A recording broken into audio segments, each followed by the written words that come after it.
റംസാൻ വ്രതകാലം പകുതി പിന്നിടുമ്പോൾ പഴം വിപണിയിൽ ഏറ്റവും കൂടുതൽ ഡിമാൻഡുള്ള ഇനമായി തണ്ണിമത്തൻ മാറുന്നു. നോമ്പ് തുറന്നാലുടൻ ശരീരത്തിനാവശ്യമായ ജലാംശം പെട്ടെന്ന് തിരിച്ചു നൽകാൻ തണ്ണിമത്തന് കഴിയുമെന്നതാണ് ഇതിനെ പ്രിയങ്കരമാക്കുന്നത്. പകൽ ചൂടിൽ നീണ്ടു നിൽക്കുന്ന ദാഹത്തിന് ശേഷം ആശ്വാസമേകാൻ പഴമായി കഴിക്കുന്നതിനപ്പുറം വൈവിധ്യമാർന്ന വിഭവങ്ങളും തണ്ണിമത്തൻ കൊണ്ടുണ്ടാക്കുന്നുണ്ട്. തമിഴ്നാട്, കർണാടക എന്നിവിടങ്ങളിൽ നിന്നാണ് പ്രധാനമായും കേരളത്തിലേക്ക് തണ്ണിമത്തൻ എത്തുന്നത്.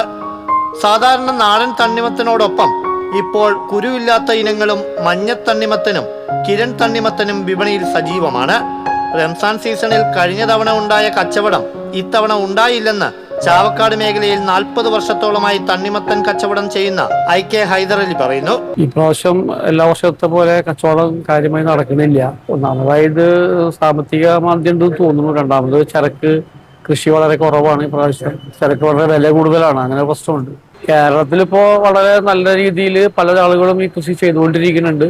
അതൊക്കെ നല്ല വിജയകരമായ രീതിയിൽ പോകുന്നുണ്ട്. ഇപ്പോൾ കേരളത്തിൽ ഈ കൃഷി കുറച്ചുകൂടി നല്ല രീതിയിൽ നടത്താൻ ആളുകൾ തയ്യാറായി കഴിഞ്ഞാൽ നമുക്ക് നല്ല സാധനം, കാര്യമായ രാസവളങ്ങൾ ഉപയോഗിക്കാത്ത സാധനം നമുക്ക് കേരളത്തിൽ തന്നെ ഉത്പാദിപ്പിച്ചെടുക്കാൻ കഴിയും. തമിഴ്നാട്, കർണാടക എന്നിവിടങ്ങളിൽ കൃഷി കുറഞ്ഞതിനാൽ വില കഴിഞ്ഞ വർഷത്തേക്കാൾ കൂടിയിട്ടുണ്ട്. ആവശ്യത്തിന് കിട്ടാത്ത അവസ്ഥയുമുണ്ടെന്ന് വ്യാപാരികൾ പറയുന്നു.